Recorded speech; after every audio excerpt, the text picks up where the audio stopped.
આપ જોઈ રહ્યા છો સવારનું 10 વાગ્યાનું આ બુલેટિન અને બુલેટિનની શરૂઆતમાં સૌથી પહેલા વાત કરવી છે વરસાદને લઈને। ચોક્કસથી વાવાઝોડાનું સંકટ ટળ્યું છે, પરંતુ શું આકાશી ખતરો જે છે, આકાશી આફત જે છે તે ટળી ગઈ છે ખરા? બિલકુલ નહીં, આકાશી આફત યથાવત છે। જે પ્રકારની માહિતી મળી રહી છે વરસાદને લઈને, અંબાલાલ પટેલે ફરી એકવાર ચિંતાજનક આગાહી કરી છે।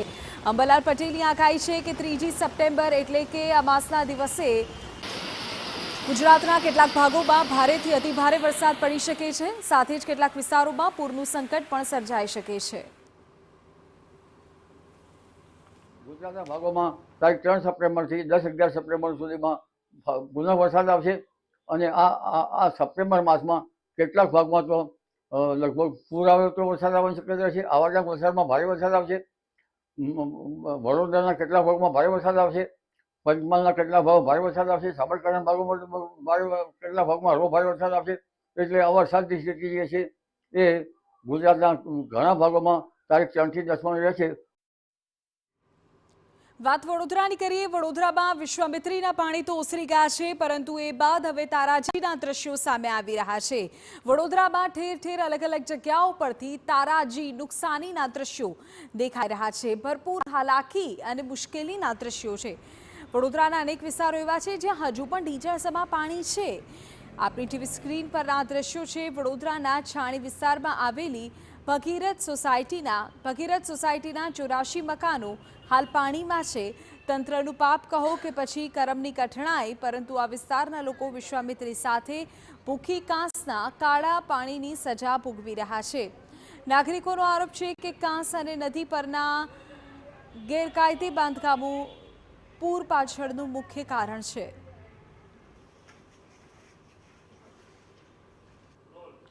વડોદરા શહેરમાં વિશ્વામિત્રીના પાણીએ ભારે ખાના ખરાબી સર્જી છે। નીચાણવાળા વિસ્તારોમાં રહેતા ગરીબ અને ઝૂંપડામાં રહેતા લોકોને તો ભારે નુકસાનનો સામનો કરવો જ પડ્યો છે, પરંતુ વડોદરા શહેરના મધ્યમ વર્ગના લોકો હોય, આર્થિક સ્થિતિ જેની સદ્ધર હોય તેવા લોકોને પણ ભારે નુકસાનનો સામનો કરવાનો વારો આવ્યો છે।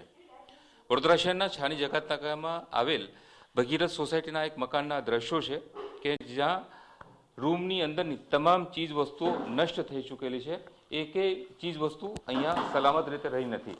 પાણીના ધક્કાઓને કારણે તમામ જે ચીજ વસ્તુઓ છે તે નષ્ટ થઈ ચૂકી છે। અનાજ પાણી હોય, કપડાં હોય કે પછી અન્ય ચીજ વસ્તુઓ છે, તમામ ચીજ વસ્તુઓ નષ્ટ થઈ ચૂકી છે। આ જે સ્ટોર રૂમ છે, સ્ટોર રૂમની જે ચીજ વસ્તુઓ હતી, જે સાધનોની અંદર અનાજ ભરેલું હતું તે પણ નીચે ઢોળાઈ ચૂક્યું છે। તો આ તરફ આ બેડરૂમના દ્રશ્યો જુઓ, જે પલંગ ઉપર જે કેટલીક વસ્તુઓ મૂકેલી હતી તે પાણીમાં ભીંજાઈ ચૂકેલી છે। જે દીવાલ ઉપરના નિશાનો છે તેના ઉપરથી અંદાજો આવે છે કે આ ઘરની અંદર કેટલી ઊંચાઈ સુધી પાણી ઘૂસ્યું હશે। સોસાયટીમાં તો પાણી છે જ, હજુ સુધી ઓસર્યું નથી, પરંતુ ઘરની અંદર પણ લગભગ કમરથી ઉપર સુધીનું પાણી ભરાયેલું હોવાના નિશાનો છે। કિચનની અંદર જે ફ્રીજ છે અથવા તો જે અન્ય ઇલેક્ટ્રોનિક જે સંસાધનો છે તે પણ નીચે પડી ગયા છે। પાણીનો જોશ કયા પ્રકારનો હશે અને કેટલી માત્રામાં પાણી ભરાયેલું હશે તે આ જે સાધનો નીચે પડેલા છે તેના ઉપરથી અંદાજો લગાવી શકાય છે। ફ્રીજ હોય, ઇલેક્ટ્રોનિક જે ચીજ વસ્તુ હોય, સાધનો હોય, તે ઘરના જે સદસ્યો છે તે હવે સીરું કરી રહ્યા છે, સાફ સફાઈ કરી રહ્યા છે। શહેરમાંથી પાણી ઓસર્યા બાદ આ પરિવાર અહીંયા પહોંચ્યું છે અને ત્યારબાદ અત્યારે આપ જોઈ રહ્યા છો કે આ જે ઘરના સદસ્યો છે એક સાથે મળીને વોશિંગ મશીન એકબીજાના સહારે આ ઊભું કરી રહ્યા છે। જેટલી ચીજ વસ્તુઓ બચી શકે તે બચાવવાની કોશિશ કરી રહ્યા છે। આમ તો જે સ્થિતિ છે તેના ઉપરથી તો લાગે છે કે તમામ ચીજ વસ્તુઓ નષ્ટ થઈ ચૂકી છે। આ બેડરૂમની સ્થિતિ જુઓ કે ગાદલા છે તે પાણીની અંદર ભીંજાઈ ચૂક્યા છે। બેડરૂમની આ સ્થિતિ છે। ઘરનો એકે રૂમ એવો નથી કે જ્યાં પાણી ના ઘૂસ્યું હોય અને આ પાણીએ તબાહી ના વેરી હોય।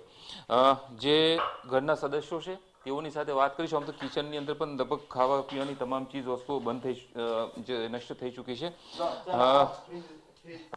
હા, એક પ્લેટ। આપ ક્યાં હતા, કેવી રીતે આ બધું આ થયું? પાણી આવવાની તૈયારી થઈ એટલે અમે લોકોએ બીજું અમારું સંબંધીનું મકાન છે એરપોર્ટ પાસે VIP રોડ ગોવર્ધન પાર્કમાં, ત્યાં શિફ્ટ થઈ ગયા।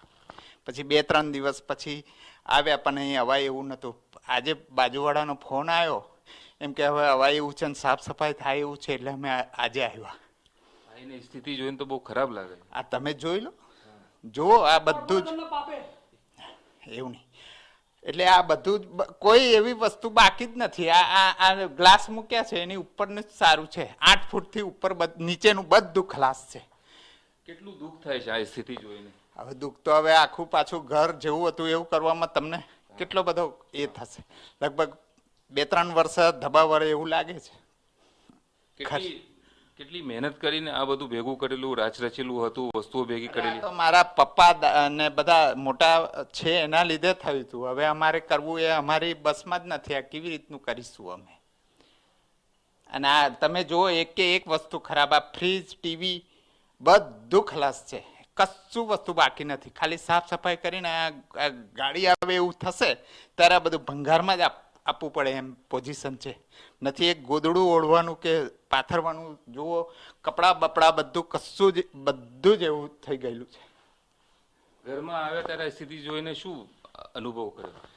ઘરમાં આવીને તો પછી એકદમ શોર્ટ જ થઈ ગયા અમે કે આ શું થઈ ગયું? આટલું બધું પાણી? 8 ફૂટ પાણી ભરાઈ ગયેલું હતું. પહેલી જ વખત છે આ.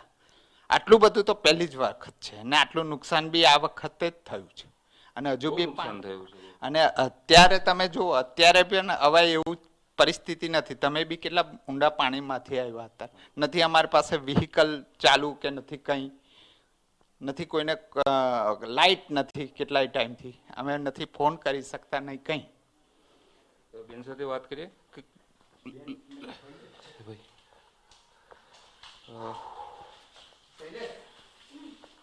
શું આ ઘરની અંદર આવ્યા અને આ જે સ્થિતિ જોઈને શું અનુભવ કર્યો આપે? કોના પાપે આ બધું? કોર્પોરેશનના પાપે. આ બધું કોર્પોરેશનના પાપે. આ બધું જે દબાણો કરી દીધા છે ભૂખી ઘાસ ઉપર, એના પાપે અમારે આ ભોગવવાનો વારો આવ્યો છે. ઘરમાં જયારે આયા આ પ્રકારની સ્થિતિનો તો અનુભવ કે અંદાજો નહીં હોય કે આવું થયું હશે? બધું થશે એનો તો કોઈ અંદાજો જ હતો નહીં. આટલું બધું 5-6 ફૂટ હશે એટલો તો કોઈ અંદાજો જ હતો નહીં. ફર્સ્ટ ટાઈમ આ રીતનું આવ્યું છે પાણી. પણ આવું જોઈને શું હાલત તમારી થઈ હશે? હું તો હાલત તો શું થાય જોઈને, તો શું થાય હાલત જોઈને તો આ કેમનું કરીશું એ જ મોટી ચિંતા છે. હજુ તો પાણી નીકળ્યું નથી અહીંયાથી. હજુ પાણી એવું ને એવી જ રીતનું છે. આ પાણી તમે જો અહીંયા આગળ બારી બારણામથી હજુ ઓછું થવાનું નામ જ નથી લેતું. તો કેવી રીતના શું કરી શકીએ અમે? એ પરિસ્થિતિ છે. શું કરી શકીએ એ જ નથી અંદાજો આવી રહ્યો. લગભગ તમામ ઘરોમાં આ જ સ્થિતિ છે. જ્યાં પણ કોઈને મળીએ ત્યારે આ જ પ્રકારની સ્થિતિ છે. લગભગ 84 મકાનોની અંદર ભગીરથ સોસાયટીના જે 84 મકાનો છે તેમાં બધી જગ્યાઓ પર આ પ્રકારની સ્થિતિ છે. ખાવા પીવાની તમામ ચીજ વસ્તુઓ નષ્ટ થઈ ચૂકેલી છે. રાચ રચેલું તમામ નષ્ટ થઈ ચૂક્યું છે. અને આના માટે લોકો જવાબદાર ગણે છે સત્તાધીશોને. કેમેરામેન ઇમરાન શેખ સાથે યુનુસ ગાઝી, TV9 વડોદરા.